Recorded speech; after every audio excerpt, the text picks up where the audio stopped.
Creo que es seguro afirmar que a muchos nos tomó por sorpresa el anuncio de Metroid Samus Returns allá en el ya lejano 2017, tratándose de un remake hecho y derecho del clásico de Game Boy, Metroid 2 Return of Samus, que fue el segundo juego de la franquicia en ser lanzado allá en 1991. Pasamos de los gráficos en píxeles y en blanco y negro a un juego con gráficos en 3D a todo color y con cinemáticas bastante más elaboradas. El día de hoy continuaré con esta sección de curiosidades, ahora hablando de Samus Returns, el cual tiene bastantes cosas interesantes por contarnos. Siéntete cómodo, porque ya voy a empezar. 1. Fuera del Direct. Metroid Samus Returns es recordado por no haber sido anunciado en un Nintendo Direct, sino en un evento de Treehouse programado justo después del Nintendo Direct del año 2017. Que fue aquel en donde se anunció Metroid Prime 4 por primera vez. Según Reggie Fils-Aime, o como quiera que se pronuncie, esto se hizo así porque en Nintendo creyeron que la gente iba a estar más interesada por los anuncios para Nintendo Switch en el Direct, y también en parte por la mala recepción de Metroid Prime Federation Force. 2. Matadora. Matadora fue el nombre en clave que recibió el juego, el cual comenzó su desarrollo en el año 2015 bajo el liderazgo de Yoshio Sakamoto, alguien a quien ya ubicamos muy bien como la persona encargada de supervisar los juegos de Metroid en 2D. 3. Mercury Steam. Se cuenta que fue la gente de Mercury Steam los primeros interesados en involucrarse en un proyecto de Metroid, y terminaron desarrollando un prototipo que mostraron a la gran N, pero la idea fue rechazada. El prototipo, se reporta, se diseñó para la consola Wii U y consistía en un juego en primera persona ambientado en un escenario postapocalíptico de ciencia ficción, y otros 6 cazarrecompensas, además de Samus, hubieran sido jugables. No obstante, a pesar de que el proyecto inicial no salió adelante, Yoshio Sakamoto se vio interesado en colaborar con el estudio oriundo de España debido a su experiencia obtenida al desarrollar Castlevania Lords of Shadows Mirror of Fate, y en Mercury Steam tuvieron la idea de hacer un remake de Metroid Fusion. Sakamoto rechazó esta segunda idea, pero decidió trabajar con ellos en hacer un remake de Metroid 2, el cual terminó siendo Samus Returns. 4. Tiempos modernos. El interés de Sakamoto por hacer un remake de Metroid 2 se debió a que él no estuvo involucrado en la producción de aquel mismo juego. Además, él buscó recontar el momento clave donde Samus conoce al bebé Metroide para que los jugadores de la actual época conocieran esta historia. 5. Nintendo Switch. El juego pudo haber llegado a la Nintendo Switch. La cuestión es que hubo un par de factores que impidieron que esto sucediera.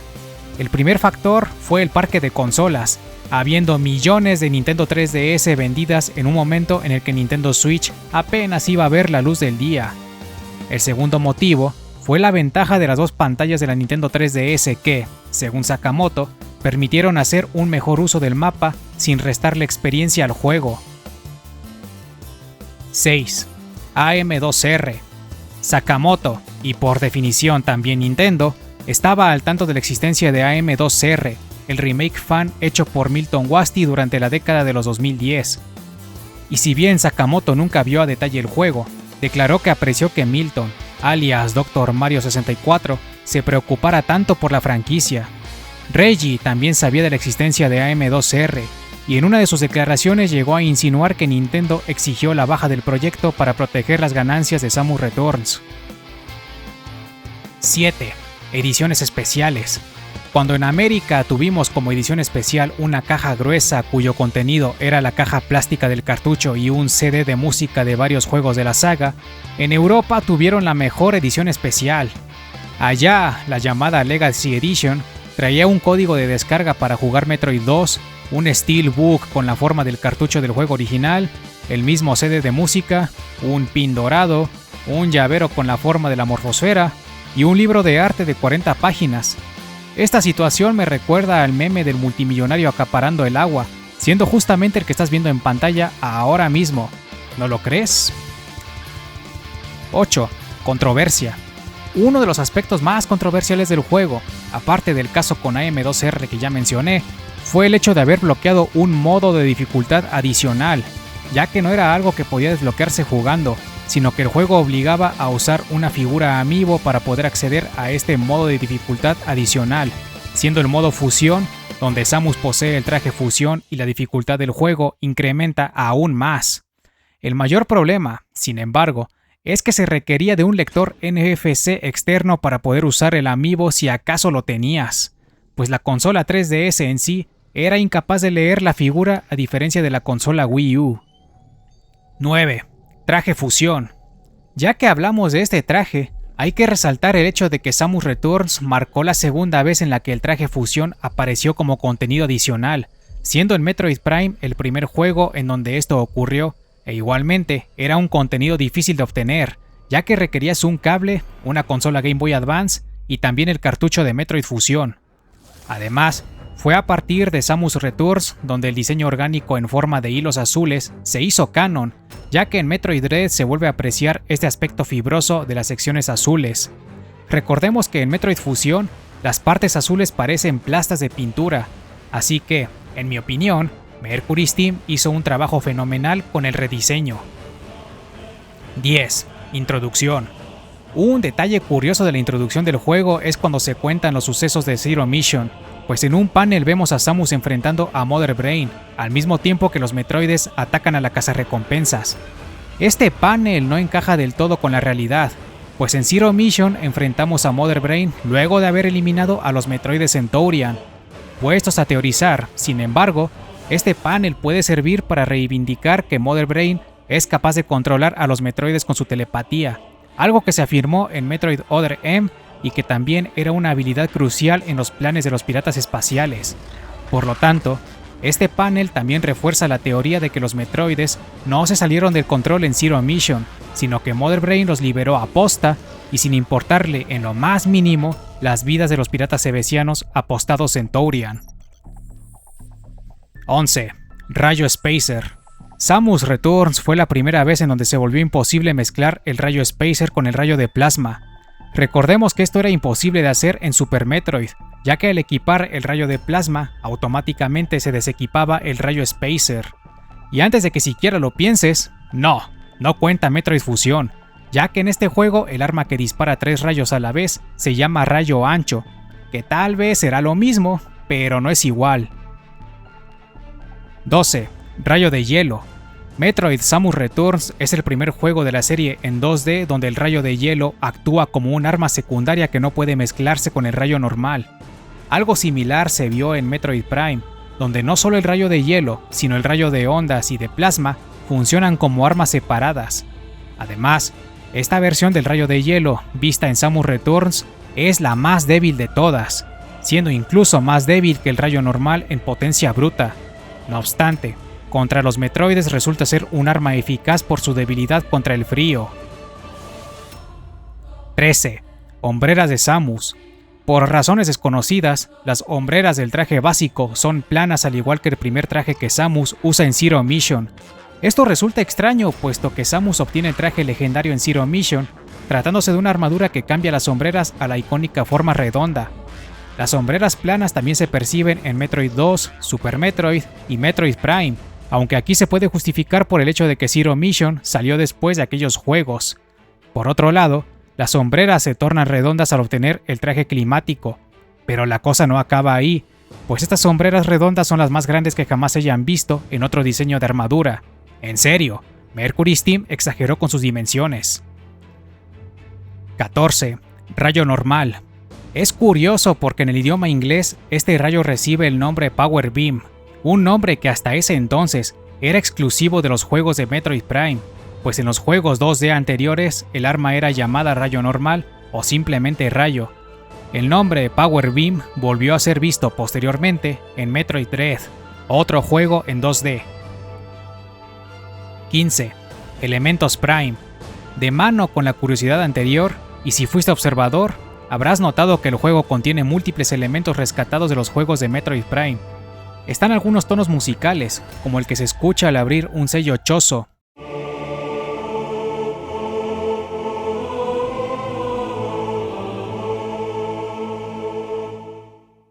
el cual forma parte de la melodía escuchada en el templo de hielo Chozo de Metroid Prime.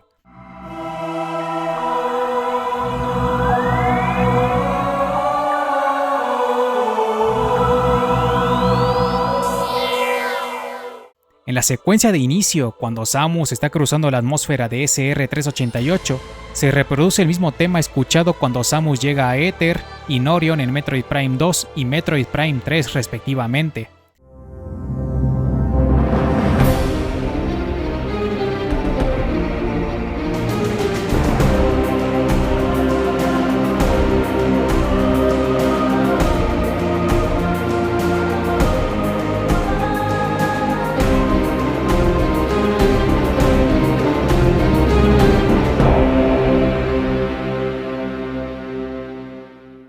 Pero fuera del apartado musical, podemos ver que Diggernaut, un jefe nuevo en este juego que no existía en el juego original, tiene un proceso para ser derrotado parecido al de algunos jefes de Metroid Prime, siendo en este caso introducirse en sus taladros en modo morfosfera y depositar bombas en sus conectores, o en su cabeza durante la última fase del combate, algo que ya habíamos visto antes con Flagra o Quadraxis. 16. Poder del fuego. Si jugaste Other M, recordarás que la reina Metroide es capaz de disparar rayos de fuego desde su boca. Por un tiempo se creyó que esta habilidad la obtuvo cuando mató y consumió a Ridley, quien también es capaz de escupir fuego. Sin embargo, con la salida de Samus Returns, quedó en evidencia que los Metroides pueden llegar a tener poderes ígneos a partir de la fase alfa, e incluso poderes eléctricos que, por alguna razón, se pierden a partir de la fase Z. 17. Variedad de enemigos. Algo que fue criticado del juego es que, por motivos desconocidos, muchos enemigos del juego original no hicieron acto de presencia en el remake. Algunos ejemplos de ellos son el TPO, el Scorp, el Ziruk, entre otros. En cambio, Samus Returns optó por usar una plantilla de enemigos más pequeña y crear variantes más poderosas de ellos. Un ejemplo es el Gulug, el cual tiene una variante débil que encontramos al comenzar el juego, luego aparece una variante rosa que causa más daño, y en las zonas más profundas veremos una variante eléctrica que es imposible de hacerle parry. Lo mismo ocurre con otros enemigos como el Wildfire o el Tsumuri. 18. Cuerpo a cuerpo. Si bien en Other M ya veíamos secuencias donde Samus combate cuerpo a cuerpo, esto era imposible de controlar y solamente ocurría si un enemigo atrapaba a Samus. En Samus Returns, en cambio, fue la primera vez donde el jugador podía efectuar un ataque cuerpo a cuerpo, tratándose del contragolpe que sirve para bloquear ciertos ataques de parte de los enemigos, o incluso para eliminar enemigos débiles y o congelados, especialmente cuando lo potenciamos con la armadura eléctrica. 19. Habilidades Aeon. Las 4 habilidades Aeon tienen funciones similares al de otras habilidades vistas en juegos anteriores incluso posteriores. El escáner a pulsos, por ejemplo, funciona de forma parecida al visor de rayos X de Super Metroid, con el cual podías ver bloques rompibles de distintos tipos y los objetos ocultos en ellos. La multirráfaga de rayos es un arma de fuego rápido y automático, como una ametralladora, y un arma más o menos similar se vio en Metroid Prime 3 cuando Samus carga y dispara el hiperrayo de Phazon.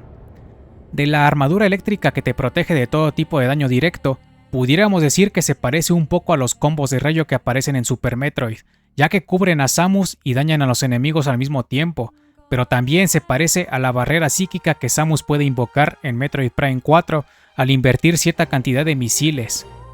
Por último, el desplazamiento en fase es un opuesto al Speed Boost, pues no hace más rápida a Samus sino que ralentiza el flujo del tiempo a su alrededor, pero funciona para lo mismo de pasar sobre bloques falsos de forma segura. 20. Aracnoimpulso.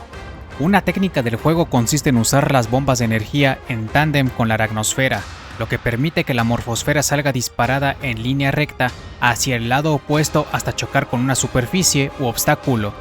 El problema es que el juego nunca le hace saber al jugador de la existencia de esta técnica, ni siquiera al leer los datos del inventario para alguna de las dos habilidades. Lo extraño es que sí iba a haber una explicación para esta técnica, según lo que se puede ver en la data del juego, pero esta descripción no hace acto de presencia al momento de jugar. Este inconveniente causó que muchos jugadores no supieran cómo obtener ciertos objetos que requieren del uso del aracnoimpulso, teniendo que recurrir a medios externos como guías oficiales o navegando por internet para saber qué hacer exactamente. 21. Fleet Swarm. Los Fleet Swarm son criaturas diminutas que viven en colmenas y en montón da la impresión de ser una niebla púrpura. Esta niebla lastima a Samus a menos que ella active la armadura eléctrica, o también puede librarse de ellos si se sumerge en el agua. La curiosidad que atañe aquí es que los Fleet Swarm desaparecen por completo, luego de que Samus obtiene el traje gravitatorio en el área 5. Al ir a las ubicaciones donde se encuentran estas criaturas tras obtener el traje, solo notaremos las colmenas vacías y completamente secas. 22. Secuencia de escape.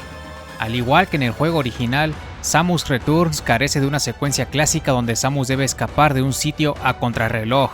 Sin embargo, a diferencia del juego original, Samus Returns sí incluyó una secuencia de escape distinta, tal vez no a contrarreloj, pero sí fue una secuencia donde ella debe huir de los taladros del Diggernaut que pueden eliminarla al contacto, atravesando varios pasillos y poniéndose a salvo en un lugar donde los taladros no pueden alcanzarla. 23. Marukaro. Marukaro, al igual que en el juego original, también hace acto de presencia aquí. Lo hilarante al respecto es que esta versión de Marukaro es la más poderosa que se ha visto hasta el momento. Sí, es incluso más desafiante que su versión X en Metroid Fusion, lo cual resulta extraño por el hecho de que las criaturas X son más poderosas. ¿Será que canónicamente Marukaro X sí es más poderoso que el espécimen original, a diferencia de lo que vemos a nivel gameplay? Eso puede ser posible. 24. Daño multiplicado. Si eres de los que les molesta que los Metroides Gamma huyan durante el combate, déjame decirte que existe una manera de poder vencerlos rápidamente antes de que escapen. Simplemente debes equipar el rayo de hielo y con él asegurarte de disparar un rayo cargado contra los orbes eléctricos que sueltan los Metroides Gamma al estar volando. ¡Ojo! Debe ser con los orbes pequeños, no los grandes. Si prestas atención, verás que la energía eléctrica de estos orbes se combinan con el rayo de hielo. Pues bien, si con técnica y habilidad consigues asestar un tiro de estos, es decir, del rayo de hielo potenciado con los orbes eléctricos, directo al abdomen del Metroide Gamma, o séase su punto débil, el enemigo recibirá un daño masivo que puede dejarlo al borde de la derrota, lo que puede ayudarte mucho para darle muerte con rapidez. Había un video que lo corroboraba, pero no pude encontrarlo desafortunadamente. 25. Alien. Casi nunca pueden faltar las referencias a Alien en los juegos, y aquí no es la excepción. Tenemos que algunos de los entornos donde habitan los Metroides se parecen a los nidos de xenomorfos que vemos en la segunda película de Alien, refiriéndome a esa resina orgánica que recubre las paredes y también varios hilos que cuelgan en el aire. Por otro lado, el Metroide Z se comporta de una manera similar al de los xenomorfos, pues al encontrar al primer espécimen, observamos cómo se oculta en el techo y hace bajar su cola silenciosamente antes de revelarse, algo que también hacen los xenomorfos en algunas películas. 26. Líquido púrpura.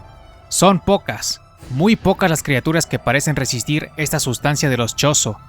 Los Gauros, por ejemplo, pueden emerger desde los agujeros que están debajo del líquido, y los Halcins pueden tocarlo sin sufrir daño.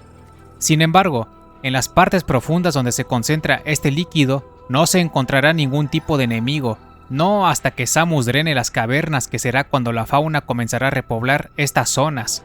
Además, a diferencia del juego original, el líquido solo inunda cavernas específicas, no áreas enteras. 27. Diggernaut. Su nombre es una unión de las palabras Digger, que significa excavador, y Juggernaut, que significa algo así como una mole de gran poder. Además, es el segundo jefe relacionado con la minería que Samus ha llegado a enfrentar, siendo el primero el cañón minero encontrado en Metroid Prime 3. La diferencia, sin embargo, es que Diggernaut es móvil y combate por sí solo. 28. Proteus Ridley.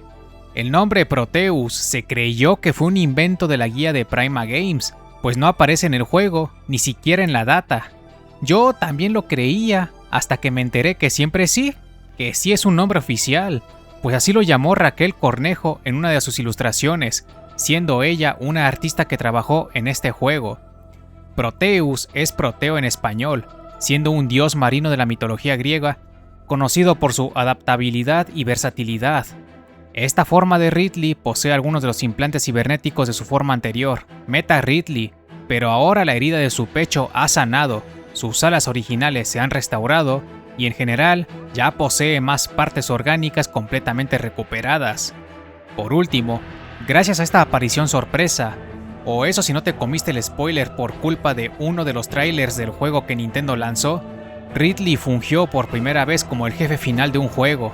Y no cuenta Mecha Ridley de Zero Mission, ya que aquí hablamos de un icono completamente robótico. 29. Historia Chozo. El último panel desbloqueable donde se revela que Pico de Cuervo fusiló a los últimos supervivientes Toja, tiene un detalle raro. En vez de marcar que es el panel 11 de 11, marca los dígitos 2D 11, con los dígitos 2D siendo de color rojo. Se ha pensado que puede tratarse de un error, pero otros consideran que fue una especie de teaser para el futuro Metroid Dread. El razonamiento es este: rojo en inglés es red y 2 es 2. Tomando en cuenta esto, el dígito puede leerse como 2 Dread, que guiándonos por temas de fonética y todo eso, también se puede leer como To Dread, que significa hacia Dread, como una indicación de que este panel y toda la historia Chozo fue lo que allanó el camino hacia el quinto juego de la serie en 2D. ¿Tú qué opinas? ¿Fue una coincidencia o fue algo deliberado? 30. Aion. En japonés a esta energía de SR388 se le llama Aion. Y aquí viene lo importante. Aion se traduce al español como aion, una palabra de origen griego que se remonta a la Grecia arcaica. En aquel entonces, antes de que la palabra adoptara otro significado relacionado con el concepto de la eternidad, aion era la fuerza de vida o una sustancia de vida de un ser. Para aquellos griegos, el aion era una energía física que, creían ellos, residía en los líquidos del cuerpo, especialmente en el cerebro y la médula espinal.